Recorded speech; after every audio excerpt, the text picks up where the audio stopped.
vous allez bien. Alors il y a quelques semaines je vous proposais une vidéo dans laquelle je vous présentais 5 flops du moment, puisque je vous expliquais qu'habituellement, notamment grâce à mes favoris etc, je vous présente toujours en fait les produits qui me plaisent, les jolies découvertes etc.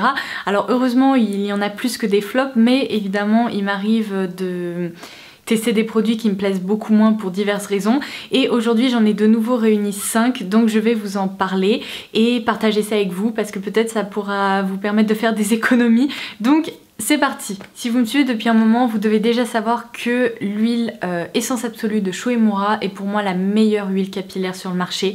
C'est vraiment une huile extraordinaire qui rend les cheveux hyper souples, hyper doux, qui en prend soin. Bref, j'ai jamais trouvé aussi bien. Et sachant que pour moi cette huile est absolument extraordinaire, j'avais également ce shampoing de la marque donc Shu Uemura Art of Hair, c'est la gamme capillaire de Shu Uemura, qui m'attendait depuis un moment, donc j'ai décidé de le tester il y a maintenant plusieurs semaines.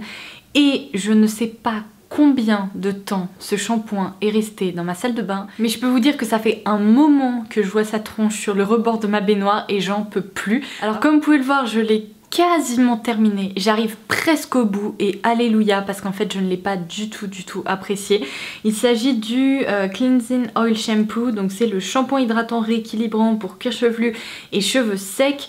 Toucher souple, huile essentielle de néroli. Bref, je me suis dit si ça se trouve c'est la version shampoing de mon Essence Absolue, et bah malheur, pas du tout. En fait ce qui m'a vraiment dérangé avec ce shampoing, c'est que c'est une texture qui est assez huileuse en fait à la base. Je pense que c'est un peu le principe du shampoing, et j'ai pas du tout adhéré à sa texture, parce que cette texture huile mousse quasiment pas déjà, donc c'est un peu dérangeant dans le sens où quand ça mousse pas mais qu'on a l'impression d'avoir le cheveu complètement propre et tout, ça me pose pas de problème, mais quand ça mousse pas et qu'on se dit est-ce que je me suis vraiment bien lavé les cheveux, là ça commence à être problématique. J'ai trouvé qu'en plus il se rinçait pas particulièrement facilement, et honnêtement il a rien fait de plus ou de moins qu'un autre shampoing à mes cheveux, donc pour le coup celui-ci je vous le recommande pas. Quitte à tester un produit capillaire chez Shu Uemura, foncez vers l'Essence Absolue parce que elle vaut vraiment le détour, mais je dois vous avouer que ce shampoing m'a laissé complètement dubitative et j'en ai eu marre quoi. Enfin franchement sa durée de vie est presque beaucoup trop longue, parce que le problème c'est qu'en fait je l'ai pas utilisé de façon régulière, parce que pendant un moment je m'en servais, j'étais pas hyper satisfaite, donc j'ai commencé à le mélanger avec d'autres shampoings et tout, j'ai fait n'importe quoi, et voilà, j'ai vraiment essayé de le terminer à tout prix parce que ça me saoulait d'entamer un produit et de pas le terminer. Il était pas catastrophique, mais c'est juste que j'ai pas du tout ressenti ce côté cheveux souples, cheveux propres, démêlés, tout ça, absolument rien. Donc voilà, premier flop. Alors normalement quand je mettrai cette vidéo en ligne, je vous aurai déjà rédigé une revue complète concernant la collection d'été qui s'appelle il me semble Al d'été de Clarins, donc je vous laisserai l'article par là si jamais vous voulez aller voir toute la collection. Et en fait dans cette collection j'ai eu l'occasion donc de découvrir le Fix Makeup, qui est un fixateur de maquillage. Alors la marque indique qu'il hydrate, rafraîchit et apaise. Alors le côté rafraîchi, pourquoi pas, apaise pourquoi pas, parce que il me semble, alors là j'ai pas la compo exacte, mais en tout cas ça sent vraiment l'eau de rose etc. Il doit y avoir pas mal d'eau florale à l'intérieur, donc c'est agréable on va dire, c'est apaisant, relaxant, vite fait rafraîchissant. Mais alors par contre le côté fixateur de maquillage, je ne l'ai absolument pas constaté, et c'est un peu idiot sachant que c'est quand même le nom du produit. Alors j'ai par exemple ramené le Makeup Finishing Spray de Skindinavia dont je vous ai parlé également sur le blog il y a quelques semaines maintenant. Bah pour moi il n'y a pas photo, celui-ci est vraiment efficace, on constate en effet des résultats lorsqu'on s'en sert, alors que celui-ci pas vraiment. Franchement pour tout vous dire je me demande si ça n'a pas exactement la même efficacité qu'une eau de rose. Donc voilà, si en gros vous cherchez un fixateur de maquillage, ne foncez peut-être pas vers celui-ci, dirigez-vous plutôt vers des formules comme celle de Skindinavia, parce que là pour le coup ça m'a laissé un peu dubitative. Alors encore une fois il est absolument pas désagréable, mais c'est juste que les promesses du produit en fait pour moi n'ont pas été tenues, donc je préférais vous le préciser. Alors ensuite, 1000 ans après tout le monde, je me suis penchée sur le cas des Melted Chocolate de Too Faced. Alors je vous ai déjà parlé des Melted classiques de Too Faced, qui sont des rouges à lèvres liquides, qui sont hyper pigmentés, qui ne sont pas sans transfert, mais qui vraiment enrobent les lèvres et qui sont, oui, tout simplement hyper opaques. Alors il me semble que ces rouges à lèvres étaient sortis il y a à peu près 2 ans, et en fait il y a 2 ans il n'y avait pas tant de rouges à lèvres liquides que ça sur le marché, donc c'était un petit peu ultra étonnant de retrouver des textures hyper pigmentées qui se travaillent comme ça de façon crémeuse sur les lèvres. Donc ça m'avait plutôt plu, mais je dois vous avouer que plus le temps passe, plus je me rends compte qu'il y a quand même d'autres produits qui sont bien mieux au niveau de la tenue et du rendu et du...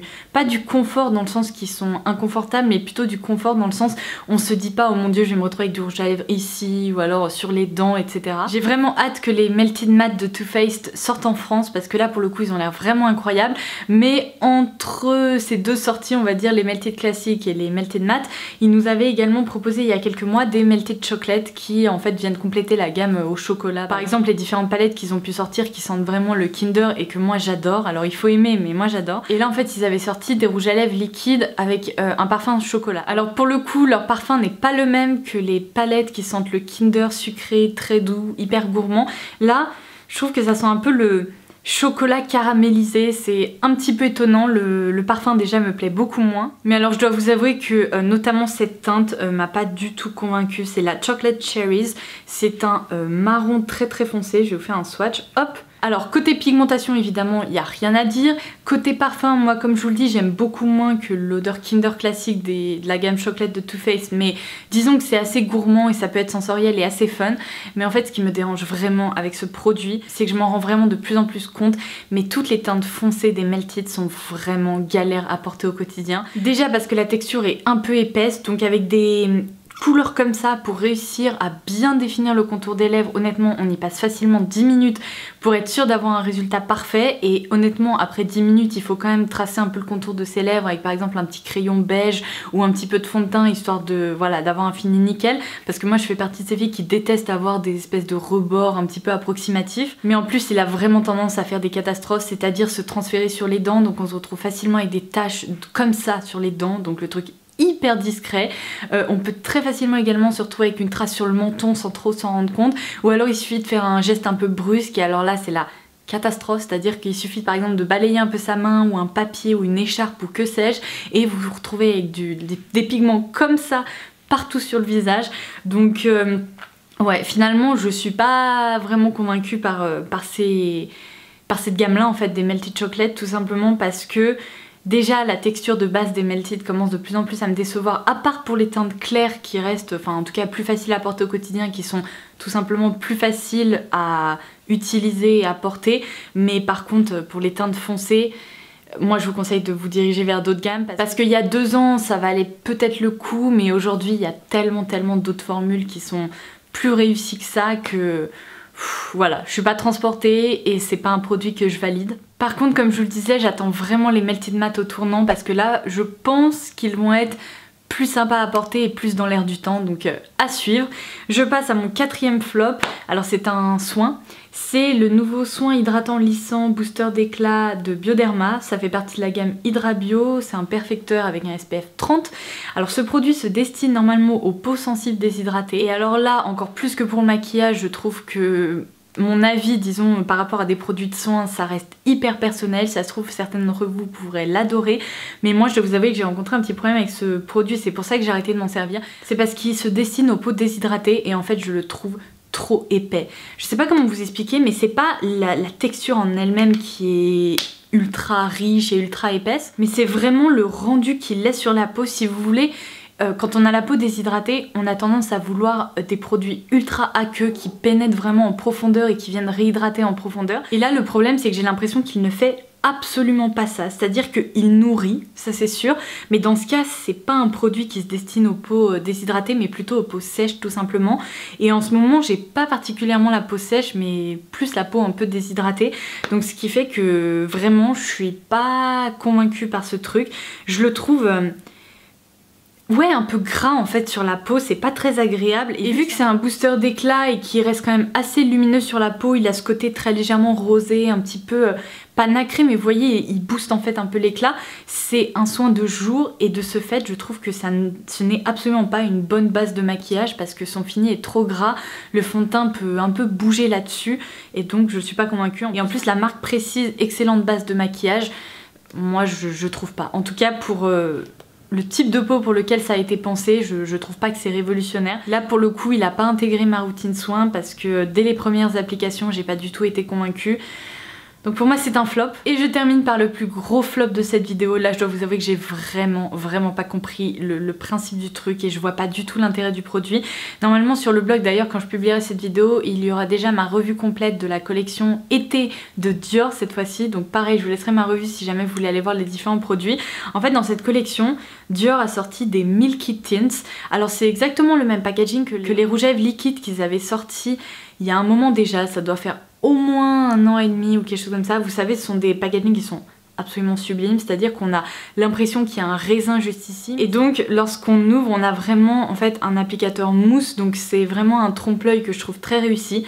Alors si le packaging est absolument merveilleux et ça, il n'y a rien à dire, je trouve que le produit à l'intérieur est plus que bizarre. C'est-à-dire que le principe des Milky Tints, en gros, ce sont des sortes de gloss un peu aqueux, plus légers, donc un peu dans la tendance comme ça qui colle pas, etc. Mais qui se veulent vraiment en fait laiteux. Alors c'est pas de la crème, c'est pas du gloss, c'est pas du lait en fait pour les lèvres, mais c'est un peu un mélange de tout ça et ça donne un résultat mais absurde. En fait on a l'impression, avec notamment cette teinte, parce que c'est surtout cette teinte qui m'a fait dire que mais à quoi sert ce produit, c'est la teinte 26 qui s'appelle Milky Pearl. Je vous insérerai une photo pour que vous puissiez voir son rendu, mais je sais pas si vous vous souvenez, il y a plusieurs années aux États-Unis il y avait une campagne qui s'appelait Got Milk où en fait des célébrités, des acteurs, etc. avaient une trace de lait au-dessus de la lèvre, bon, par rapport au fait de boire du lait et tout ça, bref on s'en fout, c'est pas le sujet, mais j'ai vraiment l'impression qu'en fait avec ce produit on pourrait faire ça, c'est-à-dire que si on en applique beaucoup on a l'impression d'avoir bu trop de lait et c'est juste ultra bizarre, et si on en applique en couche fine ça ne fait quasiment rien, c'est-à-dire qu'on a une couleur vite fait laiteuse sur les lèvres mais en même temps qui rentre un peu dans les ridules, qui se fixe absolument pas, qui tient très mal. Je ne comprends pas l'intérêt de ce produit, mais vraiment pas. Donc si jamais ça vous intéressait, eh bien peut-être passez votre tour, parce que bon ça c'est la teinte clairement qui est absurde vraiment, mais il y a d'autres teintes, une teinte qui est plus rose corail et plus agréable à porter, qui est très jolie mais la tenue n'est vraiment pas extra encore une fois. Donc ouais voilà, je ne sais pas si vous pourrez voir mais ça a une couleur un peu rose laiteuse comme ça et voilà, il se passe rien. Quand on n'en a pas beaucoup, il se passe strictement rien. On dirait qu'on applique une sorte de petit gloss un peu transparent, un peu bizarre. Je ne comprends pas. Et là, pour le coup, je pense que c'est pas un investissement très rentable. Donc je vous conseille de passez votre chemin. Et voilà, j'en ai terminé avec ces 5 flops du moment. J'espère que cette vidéo vous aura plu dans le sens où elle vous aura peut-être permis d'éviter des craquages inutiles. Si jamais vous aussi vous avez testé des produits qui vous ont déçu ou dont vous n'avez pas du tout compris l'intérêt, n'hésitez pas à les partager en commentaire ci-dessous. Ça me permettra de moi aussi économiser des sous et d'éviter de craquer pour des trucs inutiles. En attendant, comme d'habitude, vous pourrez retrouver toutes mes revues détaillées sur le blog. Et voilà, je vous embrasse très fort.